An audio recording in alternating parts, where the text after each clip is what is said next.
අදත් අලුත්ම නිවුස් එකක්. හුන්රු රටේ කයිතන් ආණ්ඩුවේ මිට්ටා තවත් ජනතාවාදී පියවරක් අරන්. හරියටම චමණ්ඩ කඩේ ගිය මෝඩයෝ ටිකගේ දවසම අල්ලලා අප්‍රේල් 1 වෙනිදා විදුලි බිල 125කින් දැන් වැඩි කරා. දැන් තවත් මේක යුද්ධයේ පිටින් දාලා රෙදි සෝදන්න අපුල්ලගෙන හිතාගෙන ඉන්න අපේ ඩෝබි මහත්තුරුන්ට අපි මේ කියන්නේ. දැන්වත් දෙයියන්ගේ නාමයට තේරුම් ගනින්නකෝ. මතක දාණ්ඩුව ගන්න කලින් ඉතාමත් කෙටි කාලයකින් 3න් 1ක් විදුලි අඩු කරනවා විදුලි බිල. ඔතනින් පටන් ගත්තේ කියන තරමක් බොරු කියලා ආණ්ඩුව අරගෙන අද යුද්ධයට මුවා වෙලා සුද්ධිය දෙනවා මේ කයිතන් ආණ්ඩුව. දැන් ඊයේ පෙරේදා ඉඳන් යලකන්නේට පොහොර ගෙනල්ලා තියෙද්දින් තමයි 8-10 පොහොර මිටි 13-18 යන්නේ. හැබැයි කයිතන් ආණ්ඩුවේ හිටපු කෂිකාර්ම ඇමතිලා දෙන්න උන් ආගියතක් නැහැ. උන් ඉන්නේ පොහොර ගේන මුදලාලා ගොඩක්කුවේ. මතකනේ හාල් මිල අඩු කරන්න ඇවිල්ලා කයිතන් ආණ්ඩුවේ මිට්ටා එකපාරයි මේසර ගෑවි රුපියල් 10කින් ඒ හාල් මිල ඒ මොහොතේ වැඩි වුණා. දැන්වත් තේරුම් ගනිලා අපේ ඩෝබි මහත්තුරු බලත් බත් බුලත් කන මිනිස්සුනේ. දැන්වත් උඹලා අඩුම තරමින් පිළිගන්නවද සිස්ටම් චේන්ජ් එකක් කියලා හිතාගෙන තොපි ගියේ තිබ්බටත් වැඩිය බලපල්ලට දාපු රටක් වෙනුවෙන් තමයි කඩේ ගියේ කයිතන්ලට කියලා. දැන් රට තිබ්බ තැනට වඩා වැටීගෙන යනවා කියලා තේරෙනවද? දැන් මුන්ගේ අලුත්ම න්‍යාය තමයි යුද්ධයට මුවා වෙලා තමයි සුද්ධිය දෙන්නේ. තාම සහන ඉදිරියට බලාපොරොත්තු වෙන්න ඕන. ඔය 125 වැඩි වුණේ මුන්ගේ තියෙන මොංගල් ක්‍රමවේදය තුල. තාම ගල්ලංගුරු පාඩුවේ ඒ බර ජනතාවට දීලා නැහැ. ඒවත් ඉස්සරහට ඒ සහනත් එනවා. ඒ නිසා දැන්වත් මගේ සහෝදරවරු බලා අපි ඔක්කොම එක තැනකදී අපිට තේරුම් ගන්න පුළුවන් වුණා හංසිය අදියෙන් කිරිවෙන් කර ගන්නවා වගේ මුණ්ඩ රටක් දීලා කවදාවත් රට දියුණු කරන්න බෑ කියලා. හැබැයි අවුරුදු 76ක හැමදාම මුන්ගේ කටේ තිබ්බ හොරකම දූෂණය බීසණය වංචාව අපි ආවොත් මේ දේවල් වෙනස් කරනවා කියලා කෙටියෙන්ම කියන්න. උඹලා මුණ්ඩ ජංගේ ඇන්දුවේ අපි වාමවාදී ප්‍රතිපත්තියක් අනුගමනය කරනවා කියලා. අන්තිමට උනේ මොකද්ද?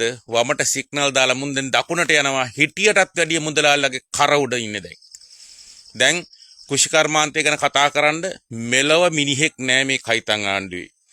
දැන් විදුලි බිල වෙනද වැඩි කරා නම් එහෙම පාරට බැහැපු ඒ දවස්වල හිටියා හොන්ඩු රටේ අනුර කුමාර දිසානායක කියලා සහෘදේ ජනතාවාදී නායකයෙක්. ඌ හිටියනම් බලන්න තිබ්බා මේ වෙනකොට යටිගිරිය කෑ ගහගෙන පන්දන් ටික අරගෙන හෙට ඉඳන් එළියට බහින හැටි.